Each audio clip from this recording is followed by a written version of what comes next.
se connecte et puis après pour pas qu'on soit trop en retard sur le timing, on commencera.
Bonjour tout le monde, pardon.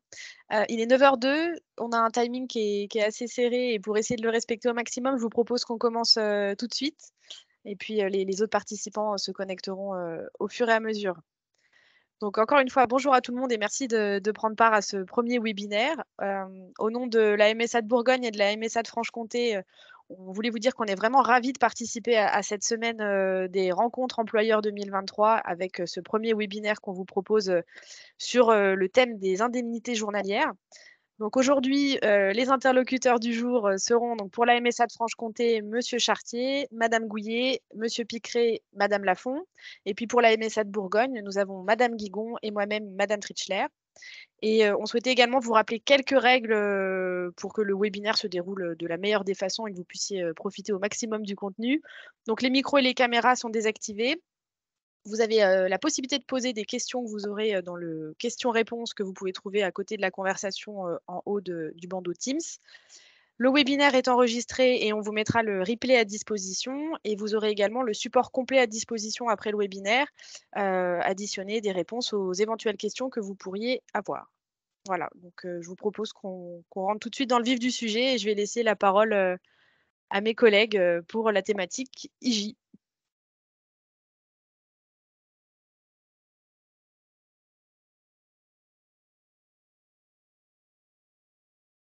Bonjour à tous, j'espère que vous m'entendez. Donc on va attaquer les indemnités journalières, pardon. Donc pour nous, l'idée aujourd'hui, c'était de présenter les règles d'or, pour un paiement, juste et rapide de ces indemnités journalières. Donc, comme l'a dit, ma collègue Ségolène, n'hésitez pas à poser des questions sur le petit bandeau questions-réponses. Vous allez voir, le contenu est assez dense. On va essayer d'être assez rapide pour rester dans le créneau d'une heure tel que c'est prévu. Donc sur le webinaire, donc 4 thématiques, vont vous être présentées. La première concernera, les obligations. La seconde, les congés, la présentation des congés spécifiques. Le troisième point seront, les dispositions particulières et enfin, nous terminerons avec, d'autres sujets qu'on voulait vous présenter. Donc, concernant les obligations, heu, nous allons voir le 1er cas va être les obligations de vos salariés. Donc votre salarié va avoir des obligations sur 3 destinataires, vis-à-vis de son employeur, vis-à-vis du contrôle médical de la MSA et vis-à-vis du service administratif de la caisse de MSA. Donc vis-à-vis de l'employeur, le salarié, a obligation de vous transmettre dans les 48 heures le volet 3 de l'arrêt de travail. Arrêt de travail qui soit sous format, papier comme habituellement avec le CERFA, que remet le médecin ou sous arrêt de travail électronique. Donc en termes de jargon, on va peut-être pouvoir vous marquer, ça s'appelle un arrêt de travail, un avis d'arrêt de travail électronique, AATE, et donc cet avis électronique va être établi grâce à la carte vitale lors de la consultation avec le médecin. Donc obligation de fournir le volet 3 et également obligation de fournir à son employeur, le bulletin d'hospitalisation en cas d'hospitalisation. Ce bulletin d'hospitalisation va valoir arrêt de travail. Vis-à-vis du contrôle médical, le salarié, doit transmettre dans les 48 heures les volets 1 et 2 pour un arrêt de travail, sous format papier. Pour un arrêt de travail sous format électronique, l'arrêt de travail va partir de manière automatique à l'organisme, qui va gérer les droits maladie. On en reparlera un petit peu plus tard. Pour, l'avis d'arrêt de travail, le respect des 48 heures. À défaut, heu, il va y avoir sanction, voire non indemnisation. Donc pour le vecteur d'envoi de l'arrêt de travail sous format papier, aujourd'hui 3 possibilités. L'envoi par la poste, le dépôt, dans les boîtes aux lettres, des MSA et encore actuellement, reste possible le dépôt, de l'arrêt de travail numérisé sur l'espace en ligne du salarié. Et je dis bien pour le moment, car il y a une réflexion actuelle pour savoir si, cette possibilité reste maintenue pour le régime agricole. Le conseil qui peut être donné sur le dépôt d'arrêt de travail sur l'espace en ligne, quand les salariés les dématérialisent, le mieux est de scanner l'arrêt de travail et à défaut de faire une photo, mais une photo la plus, cadrée et claire possible pour qu'on puisse nous prendre en charge l'arrêt de travail. Concernant les sanctions, vous voulez faire un petit focus sur les sanctions et les non-indemnisations en cas d'envoi tardif, que vous ayez l'information. Donc si le salarié envoie l'arrêt de travail, heu, après la fin de l'arrêt de travail, dans ce cas-là, nous allons tomber sur une non-indemnisation. Si le salarié envoie un arrêt de travail, après les 48 heures et avant la fin de son arrêt de travail, 2 cas. Soit nous sommes dans le cas d'un premier retard. Dans ce cas-là, le salarié va recevoir un courrier, lui indiquant qu'il doit respecter, le délai d'envoi, un courrier de sensibilisation. Si c'est le deuxième cas, d'envoi tardif, dans ce cas-là, il va y avoir une sanction. Sanction, qui va avoir l'impact d'une réduction de 50 des IG. En cas de sanction et en cas de non-indemnisation, votre salarié va être, forcément averti, de cette sanction et en cas de subrogation, l'employeur est également averti ou des sanctions ou de la non-indemnisation.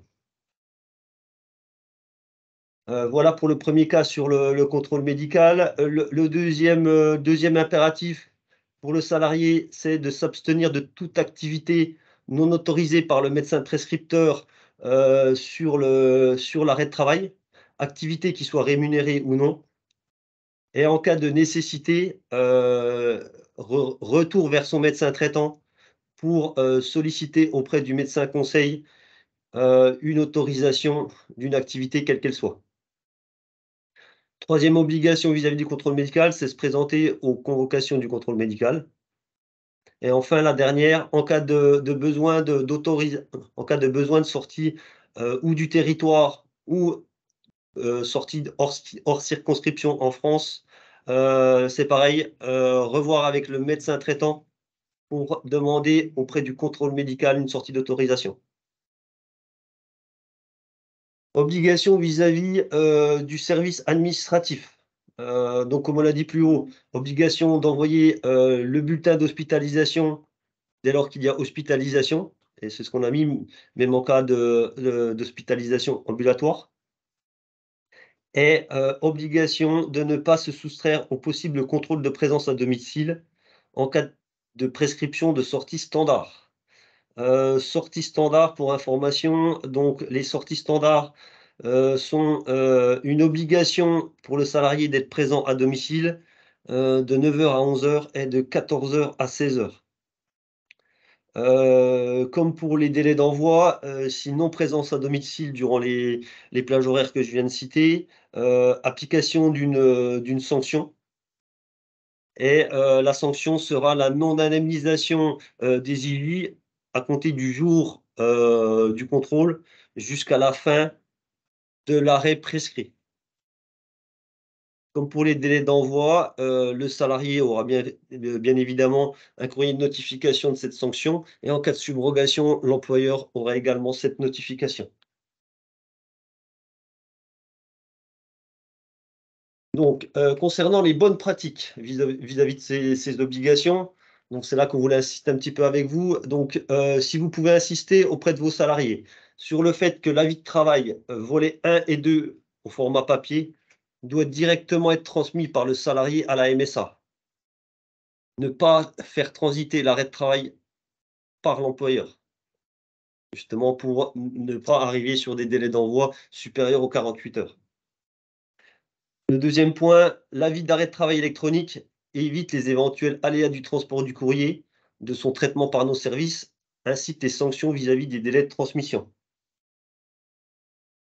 Le troisième point, nécessité de mettre à jour la carte vitale dès l'incitation par courrier de la MSA, donc notamment pour les nouveaux salariés à qui nous envoyons un courrier de bienvenue avec l'incitation à la mise à jour de la carte. Et pour l'ensemble des salariés, inciter à une mise à jour de la carte vitale à minima une fois par an, notamment en début d'année pour tout ce qui va être mise à jour des droits à complémentaire santé. Pour la partie arrêt de travail électronique, on vous a mis une petite astuce. Le volet 3 que va vous remettre votre salarié contient la codification de l'organisme d'assurance maladie qui a réceptionné l'arrêt de travail. Comme je vous l'ai dit, il va arriver par flux. Donc, vous allez avoir une référence avec un code régime sur le premier chiffre, 01 pour le régime général, 02 pour la MSA, et ensuite un code département. Donc, comme je l'ai mis là, vous pouvez avoir l'information ici sur un code d'arrêt de travail électronique. Ici, c'est 0134. Donc, l'arrêt de travail a été réceptionné par la CEPAM du département 34. Ce qui permet d'identifier où est parti l'arrêt de travail électronique au niveau de l'employeur. Donc, on a voulu faire un petit focus, voilà, pour vous rappeler qu'en fait, une carte à jour, une carte vitale bien à jour et un arrêt de travail électronique sont le gage d'une rapidité de mise en place de l'IJ.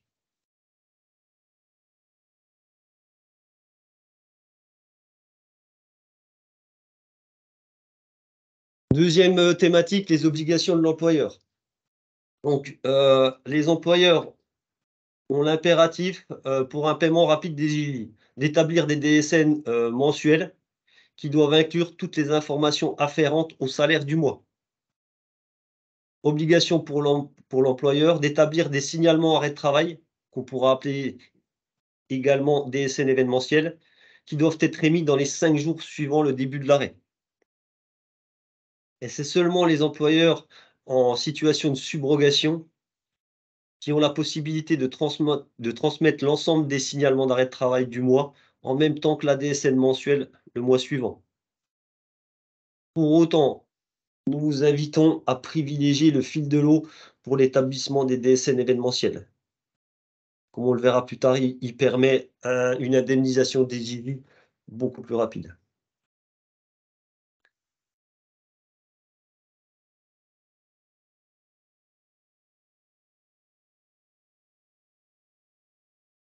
Les bonnes pratiques concernant le signalement arrêt de travail. Donc les informations qui sont déclarées dans votre signalement sont primordiales pour nous lors du calcul des IJ. Donc le premier point est l'obligation pour l'employeur de réaliser des DSN événementiels, quelle que soit la durée de l'arrêt de travail, même si l'arrêt de travail est inférieur au délai de 3 jours, qui sont les 3 jours de carence. Donc ça, c'est important. Le deuxième focus pour nous, qu'on voulait faire, c'est l'importance du dernier jour de travail, avec attention aux week-ends et congés conventionnels ou non conventionnels. Donc on va faire un petit zoom sur, le dernier jour de travail. Donc, on va prendre le cas où votre salarié n'a pas travaillé le jour de l'arrêt de travail. Le dernier jour de travail se situe la veille de la prescription. Donc, mon salarié est absent le lundi 15 février au matin pour une question de maladie. Le dernier jour de travail que vous devez indiquer sur votre DSN événementiel est le dimanche 14 février. Je précise bien le dimanche 14 février pour un arrêt le lundi matin. Si votre salarié a travaillé le jour de l'arrêt de travail, le dernier jour de travail se situe le jour de la prescription. Petit exemple, mon salarié a travaillé le 15 février, son médecin lui prescrit un arrêt à compter du 15 février. Le dernier jour travaillé va donc être le 15 février. Donc on le reprécise là, une journée de travail commencée n'est pas indemnisable par la MSA. Ce que je disais en amont, c'est attention, les congés payés ou conventionnels sont assimilés à du temps de travail effectif. Si un arrêt de travail intervient pendant les congés payés ou conventionnels, le dernier jour de travail correspond au jour précédent l'arrêt de travail.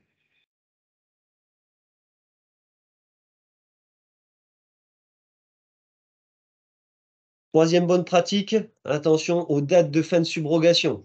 Quelque chose d'important, la date de fin de subrogation doit correspondre à la date de fin de la période de subrogation maximale prévue pour le type d'arrêt par votre convention collective.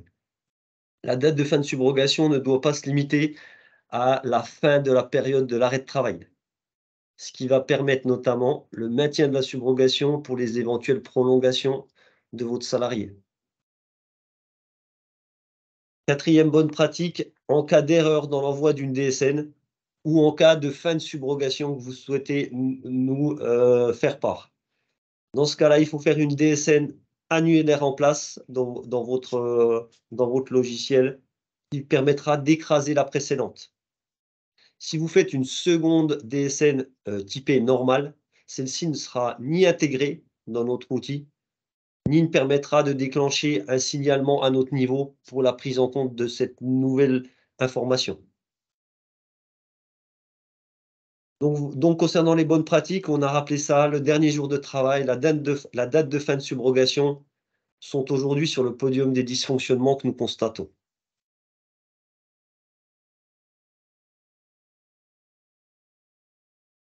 Vigilance sur les dates, sur les bonnes dates prises en considération dans votre logiciel de paye. Sur votre logiciel de paye, la date de fin prévisionnelle doit correspondre au dernier jour d'arrêt de travail indiqué sur le volet 3. Sur votre logiciel de paye, vous devez saisir la date de reprise qui correspond à J+1 à la date de fin d'arrêt de travail. Par contre, la date de reprise ne nécessite aucun signalement de reprise, aucune DSN événementielle.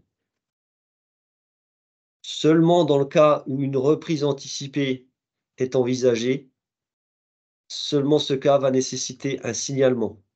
Ce signalement permettra de stopper les JV le jour de la reprise et éviter des régularisations a posteriori.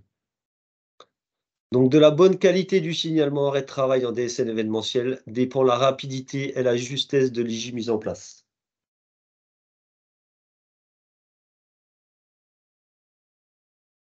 Les points les plus fréquents qui peuvent engendrer insatisfaction ou gestion manuelle du dossier de par nos services. Le premier point, c'est des signalements arrêt de travail, donc en annulaire en place, tel que j'ai présenté tout à l'heure, mais qui sont tardifs. Deuxième point, c'est des salaires reconstitués inférieurs au salaire brut déclaré. Dans ce cas-là, obligation pour la MSA de vous solliciter pour obtenir des justifications. Troisième point, un dernier mois de référence pas encore disponible pour le calcul des IJ. Et enfin, on terminera par des probables erreurs lors de la saisie du NIR qui véhicule une bonne DSN événementielle. Concernant le compte-rendu métier, si le CRM porte une anomalie relevant de la responsabilité de l'employeur, le signalement doit être corrigé par une DSN annulaire en place. Et on préconise d'avertir la MSA du dépôt d'une nouvelle DSN par un message sur votre espace en ligne qui permet de sécuriser la bonne information. On en reparlera un petit peu plus tard. Toute la partie concernait les arrêts de travail initiaux. Maintenant, comment gérer les prolongations? Donc les obligations de vos salariés sont à l'identique de celles qu'on vient d'évoquer. La prolongation, si la nature de risque est à l'identique, maladie, maternité, paternité, AT-MP, accident du travail, maladie professionnelle, la prolongation ne nécessite pas un signalement d'arrêt de travail de votre part. Il suffit de reporter l'information dans votre logiciel de paye pour que celle-ci soit remontée lors de la DSN mensuelle, pardon, suivante. Par contre, si la nature de risque est différente, situation fréquente notamment, quand une future maman est en maladie puis en maternité, vous devez réaliser une nouvelle DSN événementielle à l'identique d'un premier arrêt initial. Donc le petit focus, c'est qu'une attention particulière doit être apportée par vos soins si vous recevez un volet 3 de prolongation sans avoir fait de signalement d'arrêt de travail pour la période précédente. Dans ce cas-là, les JI ne pourront pas être mises en place. Et c'est ce qu'on précisait tout à l'heure, c'est très souvent le cas pour les hospitalisations, pour les cas où vous n'avez même pas le bulletin d'hospitalisation. Concernant les prolongations, toujours en cas de médecin prescripteur, différent. Donc le salarié ne peut pas prétendre dans ce cas-là au versement de ses IJ lorsqu'il obtient une prolongation d'arrêt de travail, heu, pour maladie par un médecin différent de celui qui a prescrit l'arrêt de travail. Il existe, quelques exceptions, mais le cas normé est le non-paiement d'indemnité journalière. Dans ce cas-là, la MSA peut être amenée à solliciter des justificatifs auprès du salarié pour expliquer le changement de prescripteur. L'impact pour vous, c'est que la prolongation peut être mise en attente de l'obtention des justifications auprès du salarié, voire même refusée, et ceci même si en cas de subrogation. Voilà pour la partie obligation. Je vais laisser la parole à ma collègue, non, j'ai oublié, excusez-moi, j'oublie une slide. Concernant le délai de carence, petit rappel, pour la maladie, tout arrêt de travail initial supporte une carence de 3 jours. Pas de carence pas de carence pour les prolongations, dès lors qu'elles sont en lien avec la pathologie de l'arrêt initial. Si le salarié est arrêté heu pour une affectation,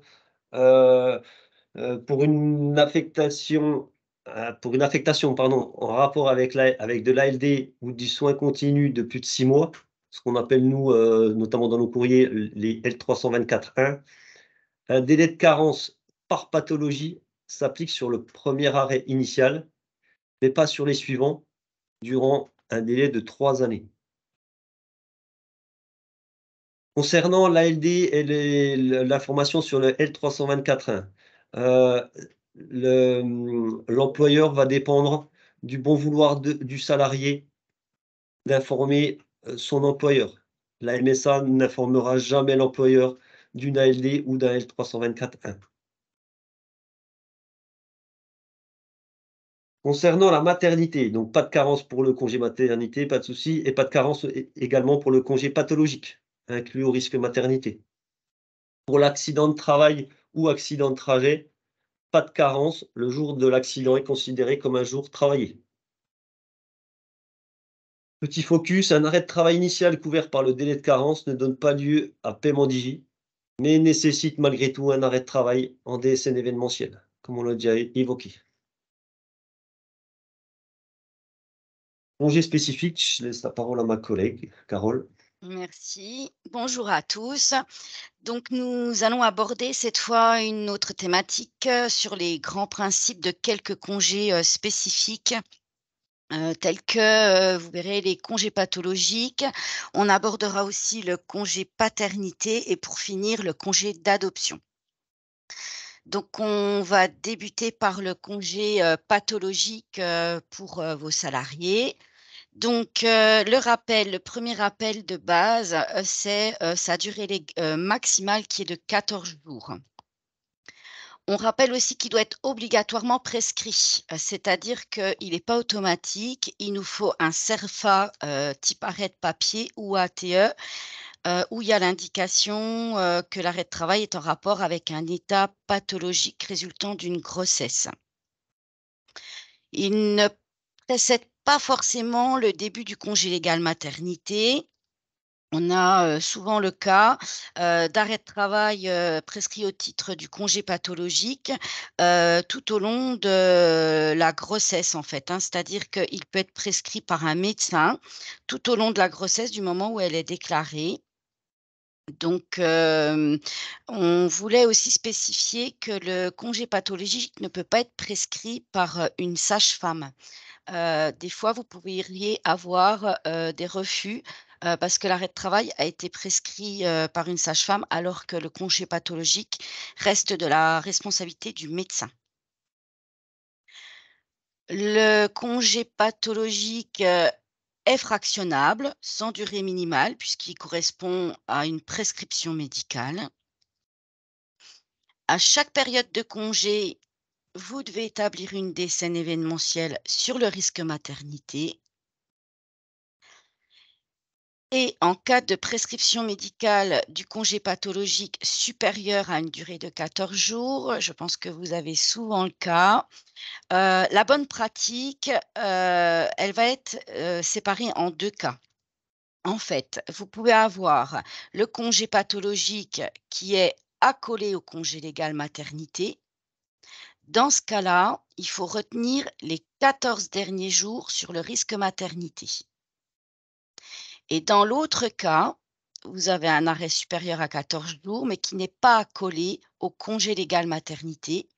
Et dans ce cas-là, ce qu'on va retenir, c'est les 14 premiers jours de la prescription médicale qu'il faudra qualifier sur le risque maternité. Et en fonction de ces 2 cas, vous devrez faire en tous les cas 2 DSN, mais avec la vigilance sur la période du congé maladie et du congé maternité en fonction du détail que je viens de vous évoquer. Le congé paternité. Alors, 2e cas spécifique, le congé paternité. Dans ses grands principes, le congé est ouvert au père de l'enfant ou à la personne qui vit en couple avec la mère de l'enfant, sans être le père. Donc, il y a exemple les conjoints, les partenaires PACS ou le concubin. La durée maximum est de 25 jours et est portée à 32 jours pour les naissances multiples. Il y a une obligation pour le salarié de cesser toute activité durant les 7 jours de la naissance de l'enfant ou à partir du premier jour ouvrable qui suit. Ces 7 jours se décomposent de manière générale de 3 jours conventionnels employeurs et de 4 jours paternité, donc qui sont pris en charge par la MSA. On dit 3 jours d'ordre général puisque bien sûr ces jours conventionnels dépendent de votre convention collective et selon votre convention collective, ça peut être plus que 3 jours en fait. Voilà. Le solde des 18 jours restants, il peut être fractionné en 2 autres périodes qui doivent être prises dans les 6 mois de la naissance de l'enfant. Et chose très importante, chaque période doit être d'un minimum de 5 jours. Si, une petite remarque, si la dernière période débute avant les 6 mois de l'enfant, mais se termine après les 6 mois, elle sera tout de même prise en charge, hein. Il faut vraiment que la dernière période débute avant les 6 mois de la après les avant les 6 mois de la naissance de l'enfant. Si, la première période des 7 jours obligatoires n'est pas respectée, ça c'est le plus de cas qu'on a de refus de congé paternité. Donc si la première période de 7 jours, obligatoires n'est pas respectée, c'est l'ensemble du congé paternité qui sera non indemnisable. Donc c'est très important de respecter cette première période des 7 jours. Il n'est pas obligatoire non plus de prendre la totalité du congé, si le salarié ne souhaite pas ces 25 jours. Bon, c'est très peu le cas, mais ça peut arriver. On arrive sur les derniers points, qui est un cas particulier, c'est si le nourrisson est immédiatement hospitalisé dans un service tel qu'un service de réanimation ou de néonat, alors le congé paternité pourra être augmenté de maximum 30 jours supplémentaires qui seront pris en charge au titre de l'hospitalisation d'un nouveau-né. Dans ce cas-là, les bulletins d'hospitalisation seront obligatoirement à fournir à la MSA, et ceci afin de justifier et la durée de la période des 30 jours supplémentaires possibles et du service d'hospitalisation de l'enfant. Bien sûr, on se limitera au nombre de jours d'hospitalisation. Si l'enfant est en néonate pendant 15 jours, la période supplémentaire sera de 15 jours et pas de 30, hein. C'est vraiment les 30 jours sont le maximum. Voilà. Le congé, donc pour poursuivre sur le congé paternité, ce qui est important à communiquer à vos salariés, c'est la période de congé doit être déclarée à l'aide d'une attestation sur l'honneur qui est disponible sur le site de la MSA, et ce, au moins 1 mois avant la date présumée de l'arrivée de l'enfant. C'est-à-dire qu'en fait, les salariés, quand ils vous font la demande, eh ben, il faut qu'ils nous envoient soit une copie qu'ils vous ont fait de votre demande à l'aide d'une attestation sur l'honneur, ou soit l'attestation sur l'honneur sur le site. Mais ils doivent en fait faire la demande en parallèle, et pour vous et pour la MSA. Ensuite, dès la naissance de l'enfant, le salarié doit nous fournir l'acte de naissance le plus rapidement possible, par les mêmes biais, poste, espace privé, voilà, il y a pas de souci. Si la date prévisionnelle de congé sont modifiées, hein, c'est-à-dire qu'en fait, elles peuvent être modifiées en fonction de la naissance, la date réelle de naissance de l'enfant. Dans ce cas-là, le salarié, peut modifier ses dates, mais il devra nous informer des nouvelles dates de congé, et bien évidemment, qui seront soumises, à votre accord, au préalable. Hormis les 7 jours obligatoires où de toute façon là, on n'a pas la main, hein. Vous devez dans ce cas-là, établir un signalement d'arrêt de travail au motif 3 paternité.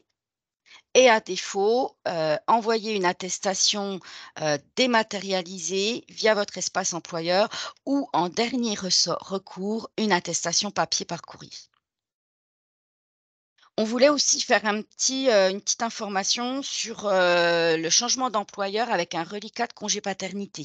C'est-à-dire que vous pouvez avoir des salariés nouvellement embauchés qui ont déjà bénéficié d'une partie du congé paternité auprès d'un autre employeur.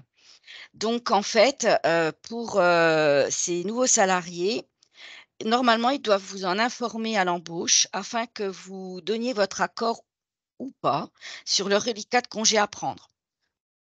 Pour la MSA, des pièces complémentaires seront à demander aux salariés, telles qu'une attestation d'indemnisation de la période obligatoire qu'il a bénéficié dans un ancien régime, afin de poursuivre l'indemnisation du congé et surtout ne pas dépasser, hein, le nombre de jours qui lui reste à prendre.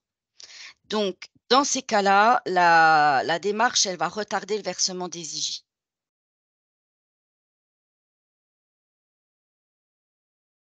Le congé d'adoption, ça va être notre 3e et dernier cas particulier. Donc, on voulait énoncer les principes de base de ce congé, qui a une durée de 16 semaines, ou 18 semaines à partir du 3e enfant, ou 22 semaines s'il y a une adoption multiple. Je pense que ça vous fait penser, au congé, maternité, hein, tout simplement. Si les 2 parents sollicitent le congé d'adoption, alors celui-ci sera augmenté de 25 jours, ce qui correspond là à la durée du congé paternité. Il peut y avoir une répartition entre les 2 parents, et le partage peut se faire soit simultanément, soit consécutivement. Donc le congé peut être fractionnable en 2 périodes de minimum 25 jours. Et le point de départ du congé d'adoption est fixé soit au jour d'arrivée de l'enfant au foyer, soit dans les 7 jours qui précèdent son arrivée au foyer, et ceci, c'est afin de prendre en compte le temps du voyage si l'adoption se fait pour un enfant, par exemple, né à l'étranger. Le congé doit se terminer dans les 8 mois qui suivent la date d'arrivée de l'enfant au foyer. Et dans le cas d'une adoption d'un enfant de sa conjointe, et là, c'est important, on a très peu le cas, mais ça peut arriver.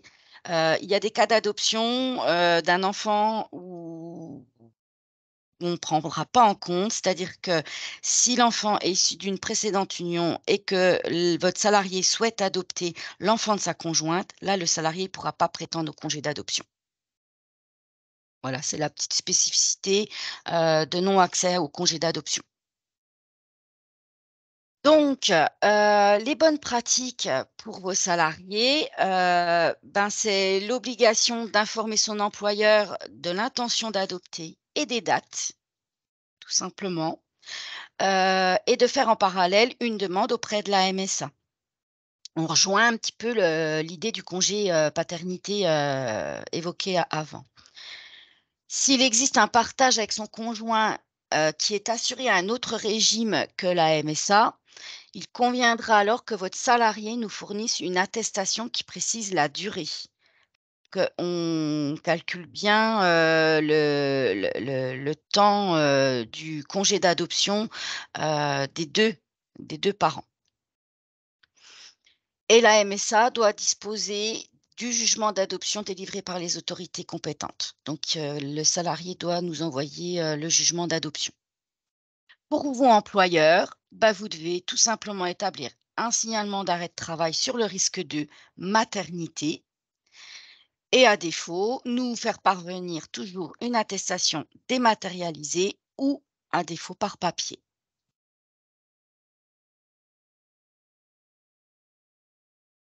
Je te relaisse la main, Geoffroy. Donc concernant, des dispositions, particulières que l'on souhaitait, vous faire part parce qu'on a pas mal de questions sur ces thématiques-là. Donc on a le 1er sujet qui est, l'IJ unique. Donc en fait depuis 2020, c'est, le régime qui prend en charge les frais de santé au jour de l'interruption de l'arrêt de travail, qui étudie et va payer les indemnités journalières. Donc, le régime qui prend en charge va être le régime, donc destinataire de l'ATE. Donc là, on vous a reprécisé, comment voir quel est le régime destinataire d'un ATE sur le volet 3, de la ATE que vous transmet, votre salarié. Ou alors le régime dans lequel est affilié votre salarié en termes de droit maladie et régime dans lequel il doit envoyer son arrêt de travail. Donc cette IJ unique, ne concerne que les employeurs régime général ou MSA et qui émettent des déclarations des déclarations événementielles via le canal DSN. La problématique pour un salarié qui va avoir plusieurs employeurs en DSN, et qui peuvent relever parfois, de plusieurs régimes, le salarié dispose dorénavant d'un paiement unique pour ces 2 salariés, payé par l'organisme qui, reçoit l'arrêt de travail. La chose importante, c'est que le paiement va être effectué à réception de toutes les DSN des employeurs ayant un contrat actif connu dans notre base informatique et à défaut de DSN, nous aurons besoin, d'attestation de salaire, papier ou éventuellement de bulletin de salaire que nous récupérons auprès des salariés. C'est quelque chose d'important, c'est-à-dire qu'à défaut, d'obtention de toutes les informations de l'ensemble des employeurs, les IJ seront bloquants même pour un employeur qui a réalisé sa DSN événementielle dans les délais. Le paiement des IJ va être bloquant. Donc c'est ce qu'on précise là, c'est d'où l'intérêt de faire un signalement arrêt de travail le plus rapidement possible pour l'ensemble des employeurs. Le deuxième point qu'on voulait, zoomer un petit peu, qui apporte pas mal de questions, c'est le temps partiel thérapeutique. Donc on vous a fait un petit rappel, donc le temps partiel thérapeutique est prescrit par le médecin traitant lorsque la reprise est de nature à contribuer à l'amélioration de l'état de santé. Le temps partiel thérapeutique va être soumis à la décision du médecin conseil. L'employeur a la possibilité de donner son accord sur la possible mise en œuvre de ce temps partiel thérapeutique par rapport à sa propre organisation de travail. Et enfin, la quotité de travail est proposée par le médecin du travail, notamment lors de la visite de reprise, avec la possibilité d'une augmentation progressive du temps de travail sur la durée du temps partiel thérapeutique. Donc, le temps partiel thérapeutique jusqu'au 31 août 2022, donc l'employeur adressait à la MSA une attestation de salaire avec le montant du salaire brut pour l'activité temps partiel et le montant du salaire brut théorique à temps complet et bien évidemment la notion de subrogation en parallèle. Depuis le 1er septembre 2022, donc l'employeur a l'obligation de déclarer une nouvelle donnée qui s'intitule la perte de salaire pour tous les arrêts débutant à compter du 1er septembre 2022.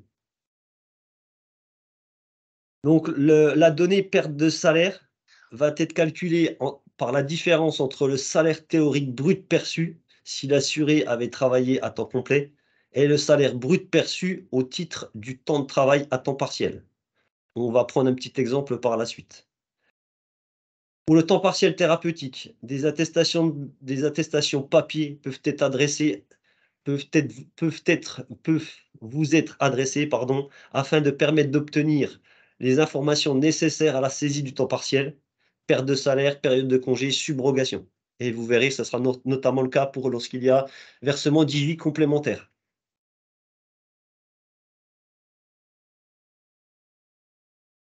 Donc, vis-à-vis de la DSN et du temps partiel thérapeutique. Donc, il est désormais possible de véhiculer les informations de temps partiel thérapeutique du mois précédent via la DSN mensuelle. Pour ceci, votre logiciel doit être agréé pour cette fonctionnalité. On vous invite à vous rapprocher de votre éditeur, de votre logiciel paye, si des doutes subsistent.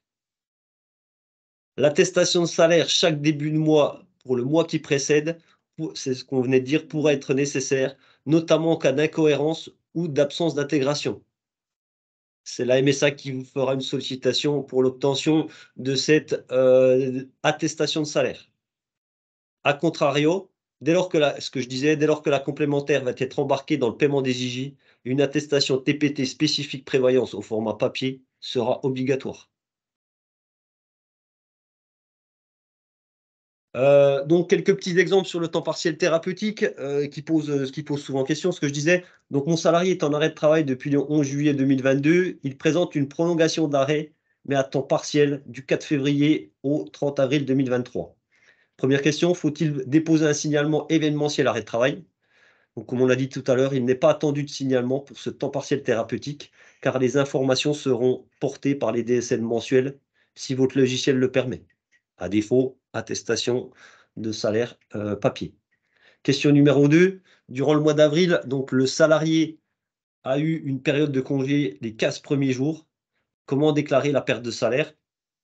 Dans ce cas-là, on verra encore un exemple, mais il est nécessaire donc de bien scinder les périodes de temps partiel sur le mois, c'est-à-dire de scinder en 2 blocs, que ça soit en DSN mensuel ou en attestation de salaire papier. On a un petit exemple juste après pour être plus clair. Donc, les périodes non correctement scindées vont représenter la majeure partie des anomalies d'intégration dans le cadre du temps partiel thérapeutique et donc va augmenter forcément le délai de traitement et le délai de versement des IJ. Donc les bonnes pratiques pour le temps partiel thérapeutique, c'est, je communique, on l'a déjà dit, la perte de salaire. Le montant déclaré doit être forcément, positif, notamment sur la partie DSN où, tout paiement, négatif va être, forcément bloqué par notre système d'info. Je ne considère pas une période de congé comme une perte de salaire, c'est une période de travail. Le temps partiel thérapeutique doit couvrir des périodes complètes et ne pas être découpé à la journée. Lors du calcul de l'IJ, l'IJ temps partiel thérapeutique va être limité au montant de l'IJ temps complet. Et le dernier point, j'établis autant de blocs que de périodes de fractionnement, alternance entre le temps partiel, congé, temps partiel thérapeutique, absence, etc. Concernant la subrogation, je veille à bien borner les périodes de subrogation, notamment quand il y a alternance entre temps partiel thérapeutique sans subrogation et arrêt de travail temps plein avec subrogation. Si les informations liées à la subrogation évoluent au cours du temps partiel, je déclare ces changements en renseignant la nouvelle valeur dans une DSN mensuelle ultérieure. Et dans ce cas-là, pour un changement de subrogation, Par mesure de précaution, pour ces 2 cas de changement de subrogation durant un même arrêt de travail, nous vous invitons à doubloader votre DSN mensuel avec un message sur votre espace privé pour nous donner l'information. Ça permettra de sécuriser et surtout de gagner en réactivité dans la prise en compte de cette information. Donc, un petit exemple, comment compléter une attestation de salaire qui va vous être envoyée. Donc là, votre salarié est en temps partiel, thérapeutique du 2 septembre au 28 septembre, avec des congés payés au milieu du 10 septembre au 14 septembre. Donc l'attestation, que vous devez remplir si on vous l'envoie sera de la forme suivante. Donc on remplit rien pour la première hypothèse, parce que là, votre salarié aura eu de l'absence. La deuxième hypothèse, l'assuré a eu une ou plusieurs absences durant la période, durant le mois. Donc vous devez remplir en systématiquement donc 3 blocs, que ça soit du papier ou de la DSN. Premier bloc, du 2 septembre au 9 septembre, vous indiquez une perte de salaire de 600 €. Deuxième bloc, une période de congé du 10 septembre au 14 septembre. Et enfin, un troisième bloc du 15 septembre au 28 septembre, où vous indiquez à nouveau une période de perte de congé de 900 €. Bien scinder les 3 blocs pour un cas comme celui-ci, qu'il soit en attestation papier ou en DSN. On a également pris un petit exemple un petit peu chiffré pour l'exemple du calcul des JJ, CPL. On va pas le prendre en détail. Ce qui est important pour nous, c'était de présenter effectivement que le calcul de l'IJ, ne sera, jamais identique d'un mois sur l'autre, mais il va forcément dépendre de la perte de salaire que vous nous déclarez, et également surtout, il va être plafonné, au niveau de l'IJ, temps complet. Donc voilà, là, on vous a pris un petit exemple, on vous a mis des pertes de salaire déclarées.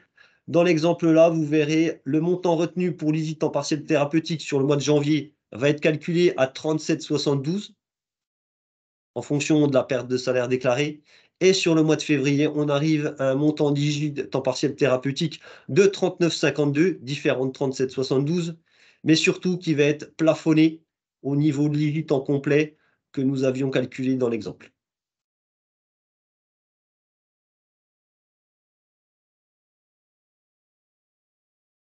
Donc, je vais reprendre le relais.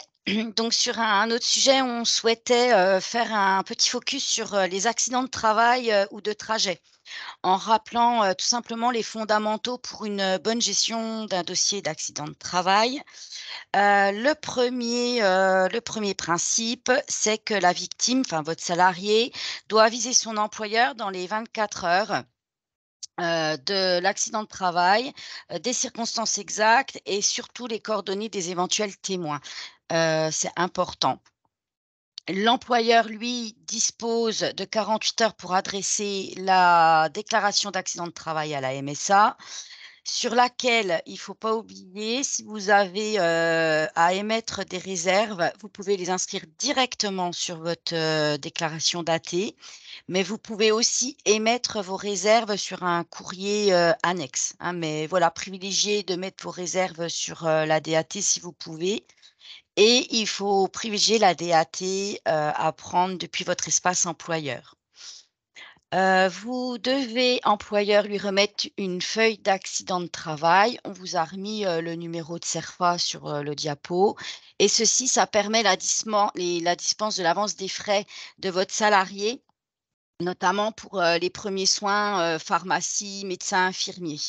Donc n'oubliez pas de remettre cette feuille d'accident de travail à votre salarié. Une petite remarque, on nous pose souvent la question si la feuille d'accident de travail est totalement complétée, hein, par les professionnels de santé. Votre salarié, il va peut-être vous demander une nouvelle feuille d'accident de travail. Donc le renouvellement, il n'est pas de votre responsabilité, il est celui de la MSA. C'est-à-dire que là, il faut que vous disiez à votre salarié de nous retourner sa feuille d'accident de travail, qui est complète, et nous, on lui en retournera une nouvelle. Voilà. Autre principe, la victime doit impérativement produire un certificat médical initial établi par un médecin ou un établissement hospitalier. Et le certificat médical initial qu'on appelle chez nous le CMI est à adresser à la caisse de MSA. En cas d'arrêt de travail, le médecin prescripteur du CMI doit aussi établir un arrêt de travail, alors électronique de préférence ou papier. Et l'employeur, lui, devra établir une DSN événementielle, y compris pour les rechutes. Et cette DSN doit bien contenir la date de l'accident de travail initial pour les rechutes. Ne pas mettre la date de la rechute. Sinon, ça passe pas en automatique. Donc, nous attirons le fait sur le certificat médical initial. Pour permettre, ce qu'il faut bien dire à vos salariés, c'est que pour permettre de débuter une instruction de dossier d'accident de travail, il nous faut 2 documents. La déclaration d'accident de travail ou de trajet, hein, qui est de votre compétence, et puis l'autre document, c'est le certificat médical initial qui là est de la compétence de votre salarié et ce certificat médical initial, il est rédigé par un médecin ou par un établissement hospitalier et votre salarié doit nous l'adresser, le plus rapidement possible. Depuis mai 2022, le certificat médical initial dans sa nouvelle forme, donc vous voyez un modèle, hein, là, sur la slide, il ne contient plus la notion d'arrêt de travail initial.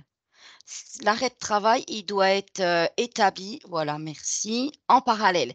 C'est-à-dire qu'avant, vous aviez un CMI avec arrêt de travail. Aujourd'hui, il nous faut un CMI et un arrêt de travail. Il faut les 2 choses. Donc l'avis de travail seul, par contre, ne permet pas l'étude de la reconnaissance au titre de l'accident de travail, mais il permet le versement de l'indemnité journalière. Donc le CMI permet l'instruction du dossier et l'arrêt de travail, l'indemnisation des IJ.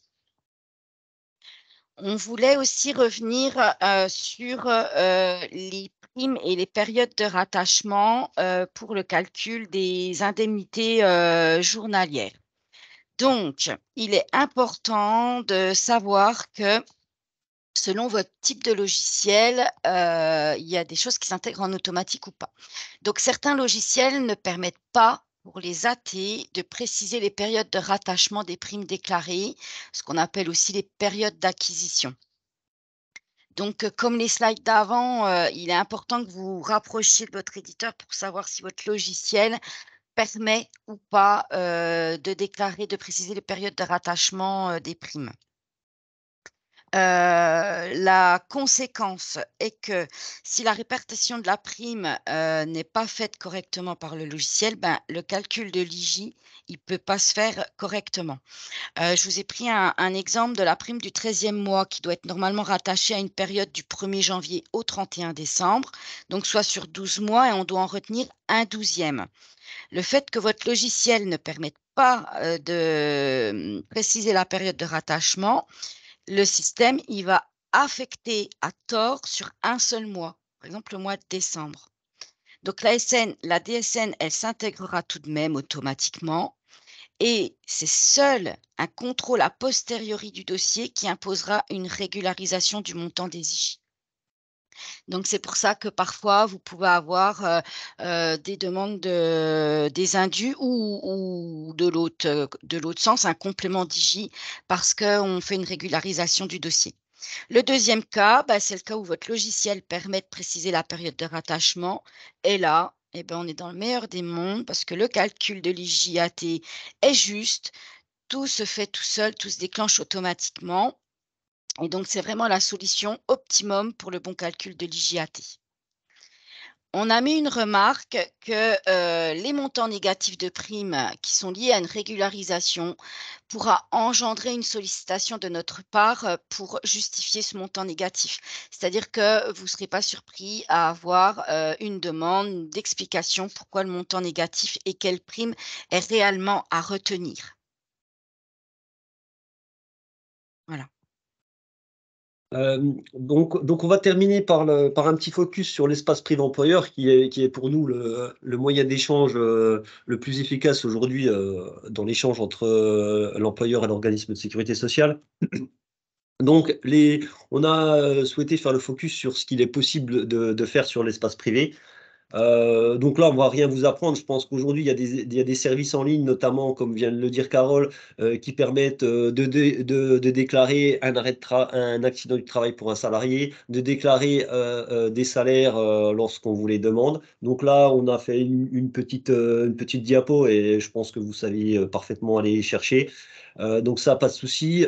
Consultation des décontinues notamment en cas de subrogation, où vous pouvez récupérer ça sur votre espace en ligne. Donc aujourd'hui, possibilité de recherche par individu, par établissement. On sait qu'il y a une demande de pouvoir faire une recherche par employeur. Il y a aujourd'hui une version qui est en cours de développement pour essayer d'apporter dans les mois qui arrivent justement la possibilité de faire une recherche par employeur de manière générale. L'espace privé permet également l'envoi des messages. On a parlé tout à l'heure des DSN annulaires en place qui doivent être doublonnés avec un message. Vous pouvez le faire sur l'espace privé pour nous envoyer des messages. Et prochainement, vous aurez la possibilité de déposer des documents, ce qui n'est pas le cas aujourd'hui, de déposer des documents directement sur votre espace privé. On a fait un petit rappel parce que on a un petit focus côté Franche-Comté pour les employeurs de franc-comtois. Dans l'attente de la possibilité de dépôt de documents, vous pouvez continuer de nous envoyer des documents par email aux adresses telles qu'on l'a mis là, avec bien deux adresses différentes entre ce qui va concerner la maladie, maternité, paternité et l'accident du travail. Donc on peut continuer d'utiliser ces adresses mail qui fonctionnent bien aussi. Donc voilà, donc l'utilisation de l'espace privé, pour nous, est à privilégier, car ça facilite nos échanges. Et le national chez nous est en train de développer une offre complémentaire sur cet espace privé. Donc des finalisations, nous pourrons vous présenter les nouveautés via une nouvelle information spécifique dédiée avec le format qui sera à définir. Voilà pour le dernier point. En conclusion, on voulait faire un petit focus de tout ce qu'on a abordé avec vous sur les JV et on a intitulé ça le monde idéal des JV avec un cercle qu'on a appelé le cercle vertueux. Donc ce cercle vertueux va commencer par le point de départ, va être l'arrêt de travail. Donc comme on le précise et comme on l'a dit multiples fois, c'est que la ATE pour nous est le meilleur moyen de débuter l'instruction des JJ, donc ATE par un médecin. Ensuite, le salarié transmet le volet 3 à son employeur dans les 48 heures. Nous avons en stock les 3 DSN mensuels qui vont nous permettre le calcul des JJ. L'employeur établit son signalement d'arrêt de travail, sa DSN événementielle, dans les 5 jours. Il a un compte rendu métier qui est OK. L'arrêt de travail va passer au niveau du médecin conseil qui va donner son aval pour le calcul des IJ. Et dans ce cas-là, on arrive au niveau du calcul et du versement des IJ. Vous avez vu, on a fait un petit focus, on est aujourd'hui. Quand tout se passe bien comme ça, on peut considérer qu'à J+25, nous sommes en capacité de verser les IJ à l'ensemble des employeurs dans le cadre de l'IJ unique. Ensuite, l'employeur voit son décompte sur son espace employeur.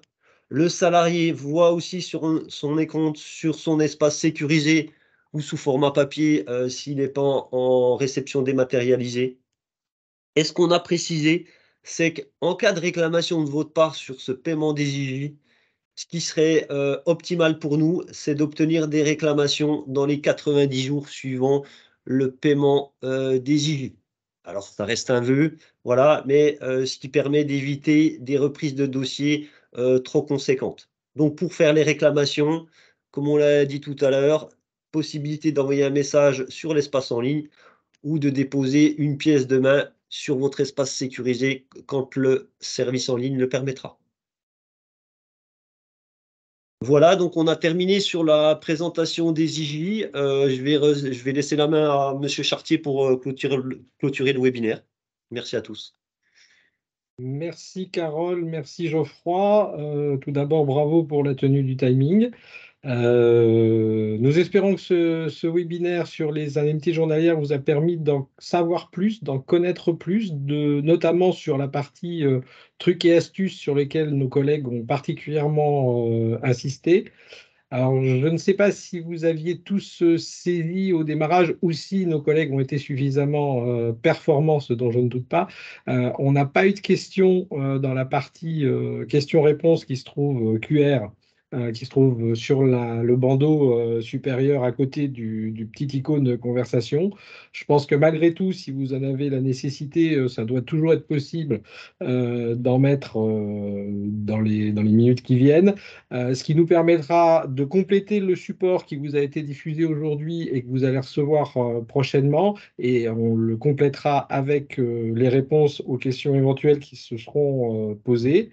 De la même façon, le webinaire, comme annoncé par Ségolène en début de séance, était enregistré. Donc, ce sera aussi la possibilité de revenir plus en détail sur un petit point particulier parce qu'il y a eu une masse d'informations quand même très importante et très détaillée. Nous allons également déposer dans cet espace questions-réponses un questionnaire de satisfaction. Nous vous demandons de prendre quelques minutes pour pouvoir y répondre, ce qui nous permettra pour nous d'abord de se rendre compte, bon, il y a eu le petit sondage flash, de se rendre compte si nous étions au rendez-vous des attentes, et puis de pouvoir améliorer la formule pour d'autres webinaires que nous envisageons de réaliser dans les prochains mois sur d'autres thématiques ou sur la thématique des IJ, mais avec d'autres entreprises que celles qui ont participé ce matin. Voilà, une nouvelle fois, merci à tous d'avoir répondu présent à notre invitation qui a été faite très récemment. Et puis, merci aux collègues d'avoir animé cette session. Bonne journée. Merci, au revoir. Bonne journée. Bonne journée, au revoir. revoir. Bonne journée à tous.